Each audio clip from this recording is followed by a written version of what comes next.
আমরা কি করেছি? আজকে আমরা 1,60,00,000 যে আবেদনকারী, তার মধ্যে 26 লক্ষ বাতিল হয়েছে ফর্ম। তারা ক্রাইটেরিয়া ফিল আপ করেননি। যে ক্রাইটেরিয়ার কথা মাননীয় মালতী দি একটু আগে বলেছেন, কারা কারা যোগ্য বিবেচিত হবেন না। বাকি যে 1,30,00,000-এর বেশি ঝাড়াই বাছাইতে তারা যোগ্য বিবেচিত হয়েছেন, আমরা বেলা 1টার সময় আজকে টাকা ট্রান্সফার করলাম 1,09,92,378 জনকে। আজকে রাত্রি 12টা পর্যন্ত বাকিরাও পোর্টাল আপলোড হতে হতে তাদের অ্যাকাউন্টেও টাকা ঢুকতে শুরু করবে। কারা যেন বলছিলেন না যে আগের সরকারের যে বরাদ্দ ছিল, এই সরকার বরাদ্দ মাত্র 1,000 কোটি টাকা বাড়িয়ে অর্ধেক বেনিফিশিয়ারি করে দিয়েছে। আমরা একটা বেনিফিশিয়ারিকেও বাদ দেব না। যারা আমরা বেনিফিশিয়ারি বলি না, আমরা বলি এটা আপনার অধিকার। আজকেই আমরা 1 কোটি, ইতিমধ্যে 1,10,00,000-এর অ্যাকাউন্টে ঢুকিয়েছি, যার মধ্যে আমাদের তফসিলি জাতি, শিডিউল কাস্ট মা বোন দিদি রয়েছেন 26,63,555 জন। আমাদের মূলবাসী আদিবাসী মহিলা রয়েছেন 49,04,93,139, 5 কোটির কাছাকাছি, 5 লক্ষের কাছাকাছি।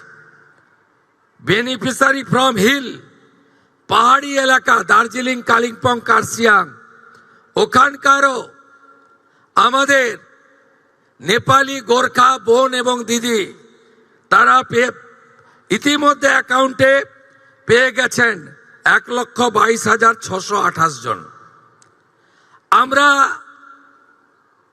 লক্ষ্মী ভান্ডারের যে 2 কোটির কাছাকাছি লাস্ট অ্যাকাউন্টে গেছিল, আমরা যখন সার্ভে করলাম, আমরা দেখলাম 27 লক্ষ এমন লোকের, মহিলার নাম আছে যারা ভারতীয় নন বা ভোটার লিস্টে নাম নেই।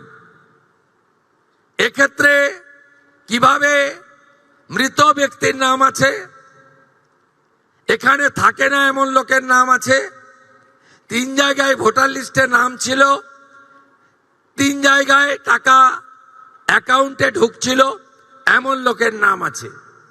আমরা এই লোকেদের নাম কেটেছি, কারণ সরকারের টাকা ভারতীয় ছাড়া অন্য কেউ পেতে পারে না, কোনো অভারতীয় পেতে পারে না। আমরা এই ক্ষেত্রে ছাড় দিয়েছি। যারা বাংলাদেশ থেকে শরণার্থী হিসাবে এসেছেন, সিএতে আবেদন করেছেন, তাদের ক্ষেত্রে আমরা যতক্ষণ না সিএএ নিষ্পত্তি হচ্ছে, তাদের এই সামাজিক ভাতা চালু থাকবে, আটকানো হবে না। শুধু তাই নয়, প্রশ্ন তুলতে পারেন এরা তো মূলত হিন্দু। আমরা সেক্ষেত্রে আমাদের লোক ধর্ম পালন করেছি। যারা ট্রাইব্যুনালে অ্যাডজুডিকেট হয়ে ট্রাইব্যুনালে আবেদন করেছিলেন, তাদেরকেও আমরা যতক্ষণ না ট্রাইব্যুনালে তাদের বাতিল বলে ঘোষণা করছে, তাদের এই ভাতা চালু রাখার সিদ্ধান্ত গ্রহণ করেছি। এতে কি কোথাও ভুল হয়েছে? আপনি ভারতীয়, দেশ আপনার প্রথম। আপনি সরকারি এক্সচেকারের টাকা, ট্যাক্সের টাকা কোনো অভারতীয়কে দিতে পারেন না। আপনি বলুন, আগের সরকার মহিলাদের জন্য চালু করেছিলেন 500 500 500। এই কর্মসূচির উদ্দেশ্য ছিল মহিলাদের অ্যাকাউন্টে যাওয়ার। আপনি অবাক হয়ে যাবেন, এই 2 কোটির মধ্যে 10 লক্ষ পুরুষ বেরিয়েছে। বলুন আমার মা বোনেরা, দিদিরা, লক্ষ্মীর ভান্ডারের নামের টাকা কি পুরুষের অ্যাকাউন্টে যাওয়া উচিত? তাই ঝাড়াই বাছাইয়ের প্রয়োজন ছিল। সমালোচনা হয়েছে 12 পৃষ্ঠার ফর্ম। অ্যাকচুয়ালি 4টে পৃষ্ঠা ছাড়া ফিল আপ করার ছিল না, আর একবার আপনি ফিল আপ করে দিয়েছেন, একেবারে পোর্টালে আপলোড হয়ে গেছে। শুধু এই স্কিম নয়, ভারত সরকার, পশ্চিমবঙ্গ সরকারের আরো অসংখ্য স্কিমে আপনি সুযোগ পাবেন। আপনাকে আর দ্বিতীয়বার ফর্ম ফিল আপ করতে হবে না। তাই আপনারাও সহযোগিতা করেছেন, আমরাও আপনাদেরকে, আপনাদের ধৈর্যকে আমরা কুর্নিশ জানাই।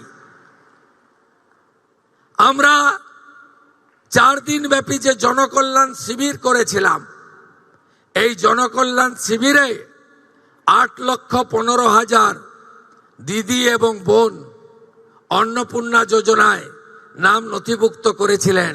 খুশির খবর, আজকে যাদেরকে টাকা ট্রান্সফার হলো তাদের মধ্যে জনকল্যাণ শিবিরে আসা 8,15,000 প্রত্যেকেই তাদের অ্যাকাউন্টে টাকা পেলেন। দীপিকা পাল হাওড়া জেলার প্রতিনিধিত্ব করছেন। শংসাপত্র, সেই সঙ্গে আমাদের তরফে কিছু উপহার, মিষ্টি, উত্তরীয় ও একটি পার্স। এরপরে হ্যাঁ, আমরা এই মুহূর্তটিকে ধরে রাখতে চাই ছবির মাধ্যমে। ধন্যবাদ জানাই দীপিকা পালকে। এরপরে শ্যামলী সামন্ত হুগলি জেলার প্রতিনিধিত্ব করছেন, তার সঙ্গে আছেন আমাদের দপ্তরের আধিকারিক। শংসাপত্র এবং আমাদের তরফে ছোট্ট কিছু উপহার তুলে দেওয়া হচ্ছে। দপ্তরের মাননীয় মন্ত্রী এই কাজটি করলেন, ধন্যবাদ। এরপরে ডেকে নেব কলকাতা জেলার প্রতিনিধিত্ব করছেন যিনি, শ্রীমতী পল্লবী রাজ। মাননীয় মন্ত্রী শ্রীমতী অগ্নিমিত্রা পালের হাত থেকে গ্রহণ করছেন শংসাপত্র এবং আমাদের তরফে কিছু উপহার।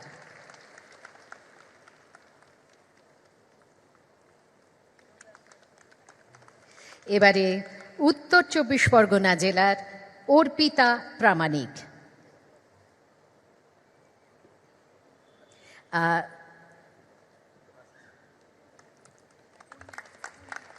মাননীয় মন্ত্রী পূর্ণিমা চক্রবর্তীর হাত থেকে গ্রহণ করছেন উত্তরীয়। হ্যাঁ, একটু ঘুরে দাঁড়ালে আমরা আর কি মুহূর্তটিকে ধরে রাখতে পারি। অর্পিতা প্রামাণিক উত্তর 24 পরগনা জেলার প্রতিনিধিত্ব করছেন।